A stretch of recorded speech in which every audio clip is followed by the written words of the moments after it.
What is up mga ka-adventure? Matagal-tagal din akong nawala, alam kong na-miss nyo ako.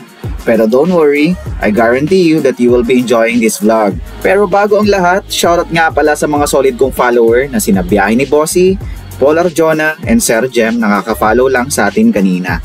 Shoutout mga idol! And getting back to the vlog, we're heading to one of the iconic place here in Bicol, the Haven for Riders, at ito ay ang Partido Riviera in Patitinan, Kamsur. Pero bago ang lahat, puntahan muna namin ang kapatid ng OBR ko, and then we will take some shots sa Kamalig Bypass Road since nagpakita si Mayon. And of course, sa mga Bicolano dyan, alam nyo naman na bihira lang mapakita si Mayon sa tuwing tag-ulan.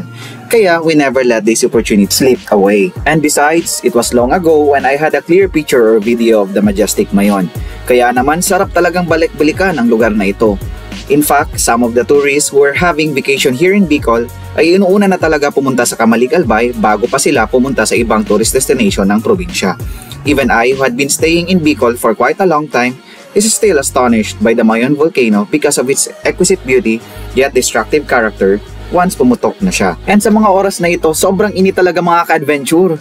Yung tirik ng araw, ramdam mo talaga notwithstanding naka-jacket ka na. Relate din ba kayo mga ka-adventure, yung tipong tumutulo na yung pawis sa loob ng helmet nyo, pero game pa rin kayo mag-vid para sa reels or videos, or pang memories or any post sa social media? Sa tingin ko naman, relate din dyan mga ka-two-wheels natin. Di baling pawis na pawis, bawing-bawi naman sa video upload, di ba? Finally, we're done taking video shots in Kamalig Bypass Road, so we were heading na to our destination, ang Partido Riviera. Probably this would be my 5th or 6th time going to that place, and probably the 2nd time for my OBR. I'm quite not sure if nakailang beses na talaga kami nakapunta, pero regardless, ang importante mapuntahan pa rin natin yung lugar at ma-enjoy ang ride. Yun naman talaga yung meat ng pag-vlog natin, di ba mga ka-adventure? At alam nyo ba na ang madadaanan natin ngayon ay isang iconic place para sa mga babae? And guess what? Ito na yun! Ang Toyo Capital ng Pilipinas. Damn! Kaya mga boys, alam nyo na ha, you know the drill. Kidding aside mga ka-adventure, ito palang road na to ay papunta ng Ginobatan, Albay.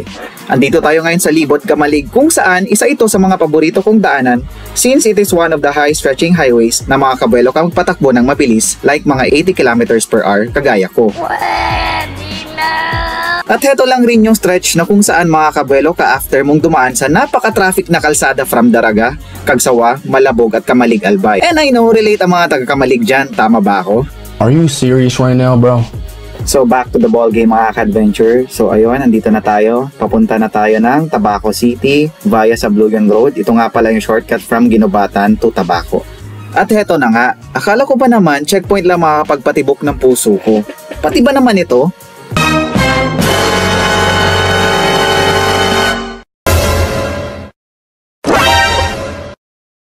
Sa kamote tayo nabuhay!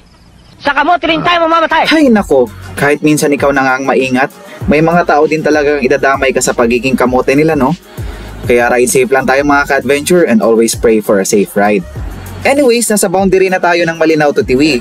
Buelong-buelo dito, mga 60 km/h na takbuhan lang kami dito kasi ang lapad ng kalsada 4 lanes. Sana all. And as you can see how good the weather is, it's definitely a good day to ride. Yung napaka-blue na sky without any signs of dark clouds, heto yun eh.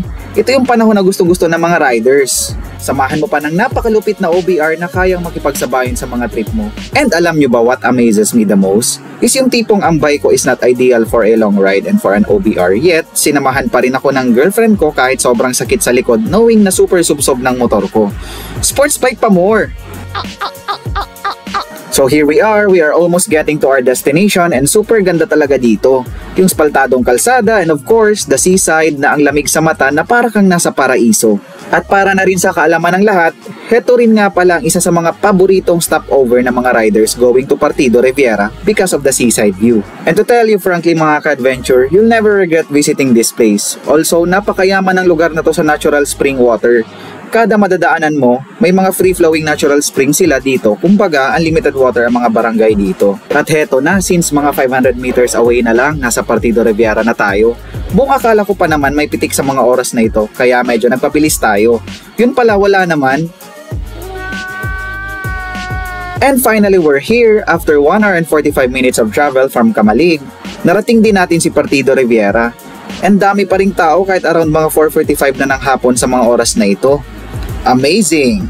At dahil nandito na nga kami, magpapahinga muna kami ng OBR ko and we'll take some pictures or videos for Reels and TikTok uploads. Apologies nga pala mga ka-adventure kung nakikita nyo ang hagardo kong muka. Gusto ko lang naman ipakita sa inyo kung gaano kaganda ang lugar dito. Andun nga pala yung Sombrero Island at yung mga ibang islands at yung facing pala nitong Partido Rivera ay ang Caramoan Island. Kaya sa mga gustong dumayo ng Bicol, isama nyo ng Partido Rivera sa mga bucket list nyo. Walang tapon mga ka-adventure. Kaya tara, tamang viewing na muna tayo. Samahan nyo ako.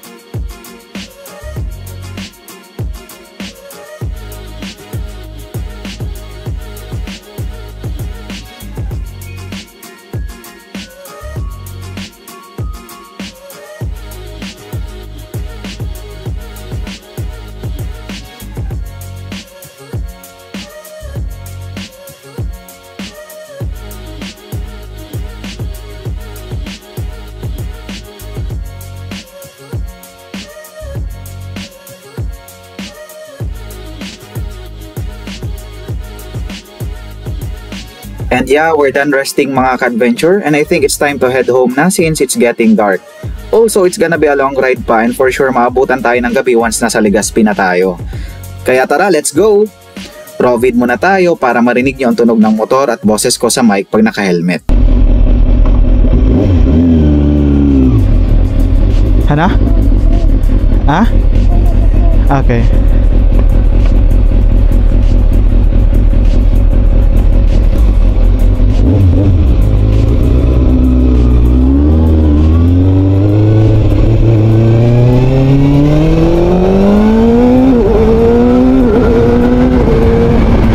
Let's go mga ka-adventure, uwi na tayo.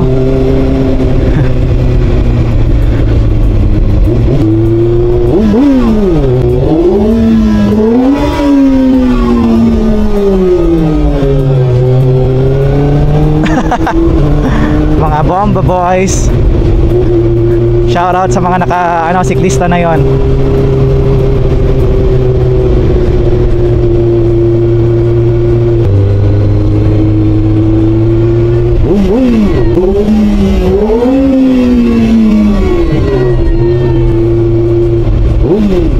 And dito muna magtatapos ang ating vlog mga ka-adventure. So ulitin, thank you so much. And kung nag-enjoy ka sa video na to, comment down below and baka masali kita sa next shoutout ko.